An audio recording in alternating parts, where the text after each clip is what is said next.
Quantas vezes você já se submeteu a relações que, ao invés de te expandir, te restringiam?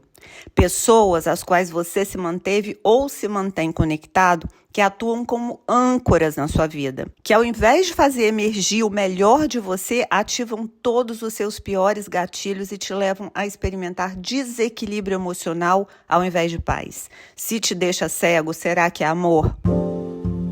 Eu sou Ellen Dalla e te convido a mudar a sua realidade, mudando a sua mentalidade. Talvez você não saiba, mas a nossa percepção das coisas só é possível por meio do contraste ou da comparação. Exemplo, eu sei que eu sou cego porque me comparo com outras pessoas e percebo que a nossa visão opera de um jeito diferente. Eu sei que está de dia porque eu conheço a noite. Eu sei que uma coisa é fria porque eu tenho a referência do que é quente. E por que eu estou falando isso? Porque se alguém ou alguma situação te restringe, limita ou constrange, é porque, primeiro, você conhece o que te faz bem, o que te expande e o que te motiva. Segundo, você só sabe o que você não quer porque você sabe no fundo o que você quer. E essa lógica de dualidade permeia a nossa percepção o tempo inteiro e a gente fica indo de um extremo ao outro. Se é amor, tem que ser perfeito, aí eu fico cega. Ou então, eu vejo quem você é e por isso eu não posso te amar do jeito que você é. Acontece que às vezes, mesmo a gente conhecendo o que nos faz bem, o que é bom pra gente, a gente se encanta. E o encantamento tem um poder muito forte de atração, porque ele envolve a fantasia, que é quando eu pego alguns elementos da realidade e distorço com base em referências que satisfaz aos meus desejos. Então eu crio uma imagem sobre a realidade e eu me relaciono com essa imagem que eu idealizei e não com a realidade tal qual ela é. Esse olhar distorcido embaça a minha percepção e me deixa cego para aspectos da realidade que eu ignorei ou então que eu distorci.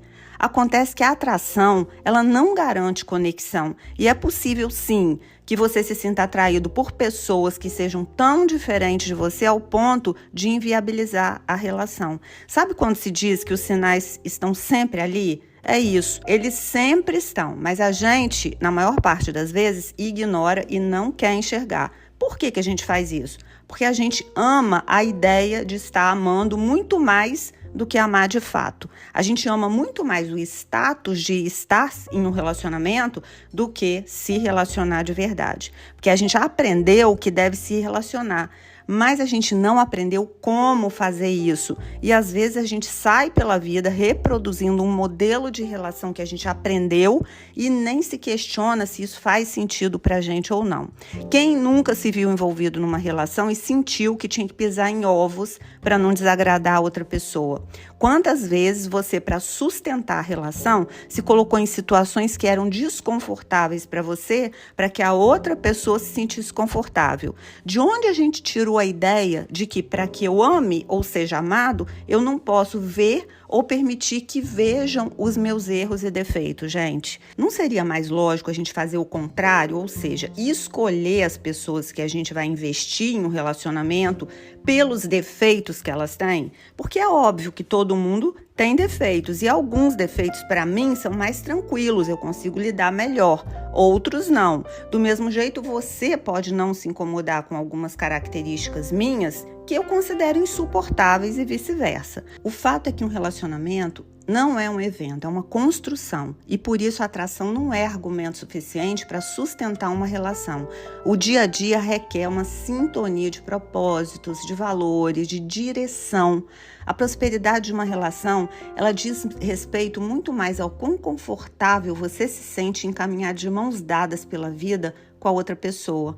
Por mais que alguém te atraia, se ao dar as mãos para essa pessoa, cada um puxa para um lado diferente e cada um quer seguir por um caminho diferente para chegar em um resultado diferente, provavelmente vocês dois vão se cansar e nenhum dos dois vai chegar em lugar nenhum. Se você precisa se atropelar ou atropelar os limites da outra pessoa, talvez nessa relação exista até atração, mas não existam afinidades suficientes que permitam a expansão de cada pessoa. E eu acho que ninguém merece uma vida sem crescimento, se diminuir para caber em um lugar, muito menos investir o que você tem de mais precioso, que é o seu tempo, a sua energia, em algo que não te agregue valor. Falando em valor, a pergunta que eu te faço é a seguinte: por que você está se submetendo a isso? O que de fato te mantém conectada a essa relação? Qual parte sua, essa outra pessoa ou essa relação está espelhando? O jeito como você se vê estrutura as suas relações. E as nossas relações são, na verdade, um espelho, gente. A realidade sempre é o melhor feedback porque ela entrega pra gente um resultado, que é a resposta à forma como nós nos comportamos. Se as suas relações estão estruturadas em fantasias, que talvez incluam distorções, que podem estar te cegando para alguns aspectos da realidade, quem sabe não seja uma boa ideia você trocar as lentes através das quais você não só enxerga as outras pessoas, mas também como você se enxerga, na medida que é com base no seu amor próprio que você define os critérios que você usa não só para escolher, mas também para manter as suas relações. Ou seja, o que fica na sua vida é uma escolha sua com base nos seus critérios. Talvez a maneira como você esteja se vendo pode estar contribuindo para que você experimente relações baseadas em limitações muito mais do que em expansões. Lembra que você muda a sua mentalidade e a sua realidade te acompanha? A distância que existe entre os seus limites e a sua realização são escolhas, atitudes e decisões que só você pode tomar. E só você, através do como você se ama, pode mostrar ao outro como você quer ser amado, como você gosta de ser amado. Amar é uma decisão e, como toda decisão, tem um preço e um benefício.